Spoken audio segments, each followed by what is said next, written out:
राघव चड्ढा ने यह भी सवाल किया कि केंद्र सरकार धारा 355 और 356 का उल्लंघन क्यों कर रही है और संसद में जवाब मांगा। चड्ढा ने कहा कि अगर राष्ट्रपति शासन लगाया गया तो मणिपुर में भारतीय जनता पार्टी भाजपा सरकार को हटाना होगा। क्या मणिपुर में राष्ट्रपति शासन इसलिए नहीं लगाया जा रहा है क्योंकि राज्य में बीजेपी की सरकार है? गैर भाजपा राजनीतिक दल की सरकार मणिपुर में होती, कांग्रेस की होती, आम आदमी पार्टी की होती, तृणमूल कांग्रेस की होती, आरजेडी की होती, किसी भी राज्य की होती, किसी भी राज्य राजनीतिक दल की होती, तो क्या भारतीय जनता पार्टी अभी तक वहां राष्ट्रपति शासन लागू नहीं करती? ये भी सवाल किया कि केंद्र सरकार धारा 355 और 356 का उल्लंघन क्यों कर रही है और संसद में जवाब मांगा। अनुच्छेद 355 में आपातकालीन प्रावधान शामिल हैं जिनका उपयोग दुर्लभ परिस्थितियों में किया जाना है। इसमें कहा गया है कि बाहरी आक्रमण या आंतरिक गड़बड़ी के तहत केंद्र सरकार हर राज्य की सुरक्षा के लिए जिम्मेदार है।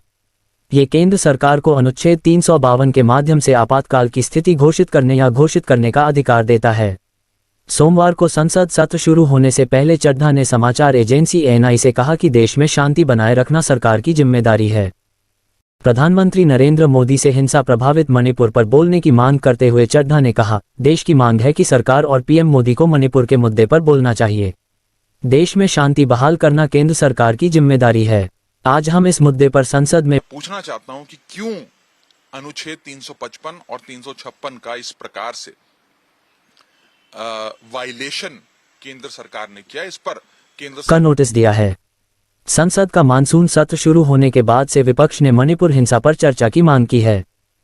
मानसून सत्र के पहले 2 दिन बर्बाद हो गए और दूसरे सप्ताह की कार्यवाही, जो सोमवार को शुरू हुई, अनिश्चित बनी हुई है क्योंकि सरकार और विपक्षी भारत गठबंधन संसद में मणिपुर की स्थिति पर बहस पर अपने अपने रुख पर अड़े हुए हैं।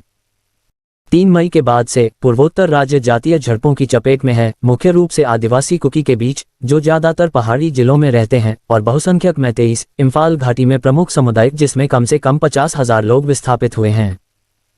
सबसे पहले 3 मई को चुराचांदपुर शहर में झड़पें हुई, जब कुकी समूहों ने राज्य के आरक्षण मैट्रिक्स में प्रस्तावित बदलाव के खिलाफ विरोध प्रदर्शन का आह्वान किया, जिसमें मैतेई समुदाय को अनुसूचित जनजाति एसटी का दर्जा दिया गया था। हिंसा ने तुरंत राज्य को अपनी चपेट में ले लिया, जहां जातीय दोष रेखाएं गहरी थीं, जिससे जलते हुए घरों और पड़ोस से भागकर आए लोगों को अक्सर राज्य की सीमाओं के पार जंगलों में जाना पड़ा। 4 मई को उपद्रवियों की एक सशस्त्र भीड़ द्वारा महिलाओं को निर्वस्त्र करने और उनके साथ यौन उत्पीड़न करने का एक वीडियो पिछले हफ्ते वायरल हो गया और पूरे देश में बड़े पैमाने पर आक्रोश फैल गया। ये घटना 4 मई को बीफीनोम गांव में हुई थी, जहां 3 महिलाओं को निर्वस्त्र कर दिया गया था। उनमें से एक का यौन उत्पीड़न किया गया था और उनके 2 पुरुष सदस्यों की हत्या कर दी गई थी। जबकि भयानक अपराध 4 मई को हुआ था। मणिपुर पुलिस ने जांच शुरू की और 2 महीने से अधिक समय बाद 20 जुलाई को पहली गिरफ्तारी की, जब हमले का 30 सेकंड का एक भयानक वीडियो सोशल मीडिया पर साझा किया गया था।